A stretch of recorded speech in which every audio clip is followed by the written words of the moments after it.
लेकिन फाइनली वो दिन आ गया जिसके लिए शायद बहुत सारे लोगों ने इंतजार किया होगा। कुछ शायद उनमें से होंगे भी नहीं, लेकिन बहुत सारे ऐसे हैं कि वो मौजूद है और वो देख रहे हैं इसको। जो राम भक्त हैं, उन्होंने 550 साल इंतजार किया है इस दिन का। जहां तक बात है राम मंदिर की, देखिए ये बात सबसे पहले, राम मंदिर बना तो किसी की मस्जिद तोड़ के, किसी का कोई पूजा स्थल तोड़ के नहीं बना। राम मंदिर के ऊपर एक मस्जिद बनाई गई थी, उस मस्जिद को हमने तोड़ा नहीं, सिर्फ शिफ्ट कर दिया। वो यहाँ पे मस्जिद थी, मस्जिद गिरा के फिर ये मंदिर बन रहा है और इसकी सुप्रीम कोर्ट ने इसको वैलिडेट भी किया हुआ है।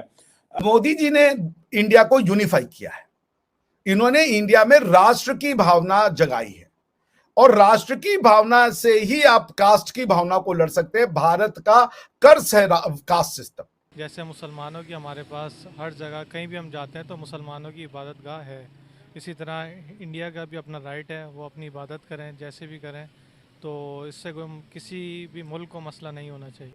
इस दिन का कि यहाँ पे हम ये मंदिर बना सकें। तार साहब, do you think this is a changing India?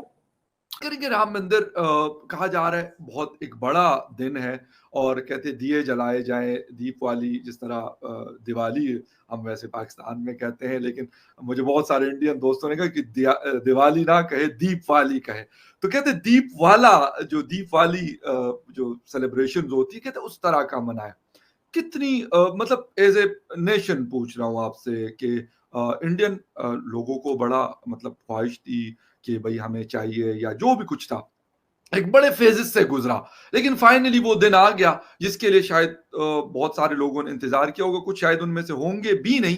नमस्कार दोस्तों इस वीडियो में हम पाकिस्तानियों के रिएक्शन देखने वाले हैं, तो आपसे निवेदन है इस वीडियो को बिना स्किप किए लास्ट तक जरूर देखना, और ओरिजिनल वीडियो के लिंक आपको डिस्क्रिप्शन में मिल जाएंगे, तो उनके चैनल को भी विजिट करना और हमारे चैनल को सब्सक्राइब जरूर कर लेना, और इस वीडियो को अपने अन्य दोस्तों के पास शेयर जरूर करना।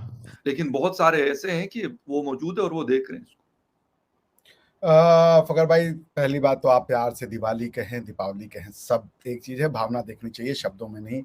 तो मैं इसमें नहीं पड़ता। देखिए, दूसरी बात मैं बार बार कहता हूँ कि भारत की संस्कृति की बात सबसे विशेष ये रही है कि हमारे जो ऋषि मुनि थे, जिन्होंने क्वालिटी वर्क किया, जिन्होंने अच्छी बातें लिखी, उसमें उन्होंने ये बताया कि ये जो बात सनातन की है, कोई भारत के लोगों के लिए नहीं थी, उन्होंने मानवों के लिए इन जनरल लिखी, और कोई रूल ऑफ लॉ या जिसे कह लीजिए कोड ऑफ कॉन्डक्ट नहीं दिया कि ऐसे करो। उन्होंने कहा तुम ऐसे हो, ये तुम्हारी प्रकृति है, इसको ऐसे करके इस तरीके से तुम अपने ऊपर दूसरे के ऊपर नहीं, स्वयं पे कंट्रोल कैसे पाओ, ताकि तुम एक अच्छा जीवन जी सको और तुम्हारे आसपास का वातावरण जो है वो बहुत पीसफुल रहे, और तुम अपने ऊपर इन बुराइयों से दूर रह सको। तो जहां तक बात है राम मंदिर की, देखिए ये बात सबसे पहले, राम मंदिर बना तो किसी की मस्जिद तोड़ के, किसी का कोई पूजा स्थल तोड़ के नहीं बना। राम मंदिर के ऊपर एक मस्जिद बनाई गई थी, उस मस्जिद को हमने तोड़ा नहीं, सिर्फ शिफ्ट कर दिया। वो मस्जिद बन रही है, भले ये हमारा क्लेम हो कि वहां पे हमारे मंदिर को तोड़ के बनाया गया था, फिर भी हम किसी के पूजा स्थल के विरोध नहीं है, ना ही हम किसी के पूजा स्थल का विरोध करते हैं। तो एक मस्जिद भी तामीर हो रही है, और सुन्नी वक्फ बोर्ड उस मस्जिद को तामीर करवा रहा है, और उसके जो क्या नाम है, मक्का मदीना के जो इमाम साहब हैं, वो आएंगे और वो उसका इनॉग्रेशन करेंगे।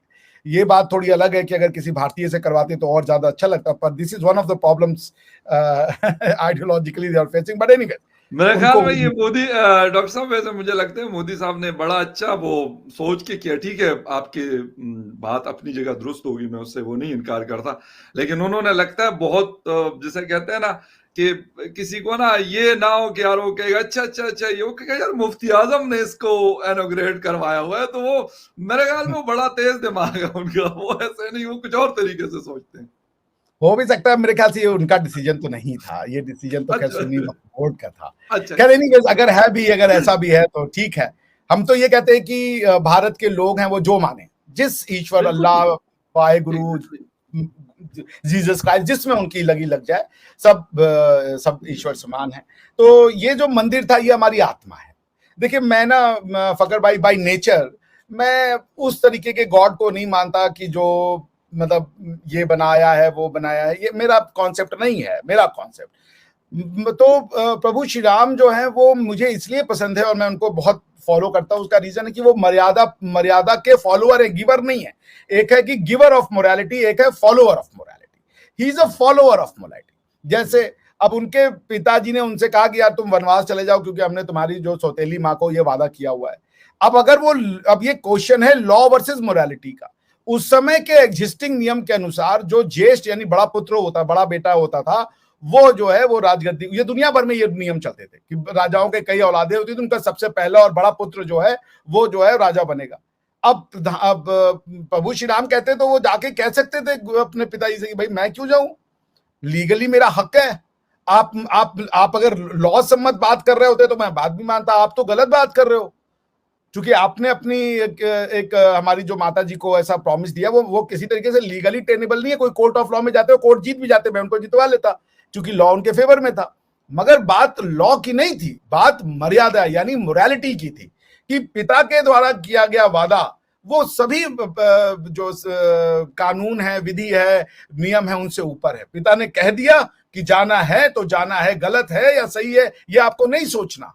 पिता की बात का आपको फॉलो करना है एज इट इज। वो चले गए, कोई क्वेश्चन नहीं पूछा उन्होंने, कोई जिरा जकात नहीं किया, अपने छोटे भाई को राज सम्मान दे दिया। यही मूल्य जो है, ये इसमें जो दैवित्व है वो प्रभु श्री राम अपने पर्सनालिटी में क्या थे ये एक अलग चीज है। ये गुण मुझे बहुत अपील करता है कि 550 साल हम इंतजार कर रहे थे इस दिन का कि यहाँ पे हम ये मंदिर बना सकें। डॉक्टर साहब, do you think this is a changing India? It already has changed India, matter of fact, Cheema साहब। अब मैं कुछ चीजें बताना चाहूंगा आपको कि दुनिया किस डायरेक्शन पे जा रही है। मैं जिस मुल्क में बैठा हूं, इन्होंने बड़ी कोशिश करके अपने सिस्टम से मजहब को निकाला था। इन्होंने क्रिश्चियनिटी को निकाला था बड़ी मुश्किल से, क्योंकि क्रिश्चियनिटी वाज पोप का, आपको पता है जो रुतबा था, सिलसिला था यूरोप में, और उसके बाद कैथोलिक रिलीजन में वो सारा सिलसिला। तो इन्होंने बड़ी मेहनत के साथ ये सारी चीजें निकाली थी। लेकिन जिस कंट्री में मैं बैठा हूं वहां पे डेमोक्रेसी है। डेमोक्रेसी का फंडामेंटल्स ये होते हैं कि एक पढ़े लिखी सोसाइटी जिनको पता हो कि वोट किस तरह इस्तेमाल करना है, what is the meaning of vote. तो वो अब वहां पे वो सिस्टम कोलैप्स कर रहा है, क्योंकि सिस्टम बहुत पुराना है, इसको रिफॉर्म नहीं किया गया। मोदी साहब के बारे में अच्छा, ये सारा फार्मूला या डेमोक्रेसी का हर जगह आप फिट नहीं कर सकते। जिस तरह मिडिल ईस्ट का मिजाज ही बिल्कुल डिफरेंट है। अब इस तरह अगर देखा जाए तो भारत के अंदर पहले जो कांग्रेस पार्टी है या दूसरी पार्टियां हैं, वो मुसलसल अपने आप को सेकुलर समझती रही हैं, सेकुलर करते रहे हैं, और उसके बाद तरक्की नहीं कर सके। उसकी वजह यह है कि कोलिजन गवर्नमेंट्स बनती थी, और जो कोलिजन गवर्नमेंट्स होती हैं वो डिलीवर कुछ नहीं कर पाती। वो जिस तरह मैं यहां पे मिसाल देना चाहूंगा, जिस तरह फ्लेवर ऑफ डेमोक्रेसी में अब कांग्रेस के निचले हाउस के अंदर रिपब्लिकन है, सेनेट के अंदर डेमोक्रेट्स है, तो कुछ भी डिलीवर नहीं किया जा रहा। बिल्कुल they have come to the dead end. तो दर हकीकत तरक्की मुल्क तभी करते हैं जब एक पार्टी स्ट्रांग हो, और वो चाहे अच्छा नेशनलिस्ट होगी तो मुल्क तरक्की कर जाएगा, करप्ट होगी तो खत्म हो जाएगा। फिर उसमें 50-50 सारा कुछ चलता है।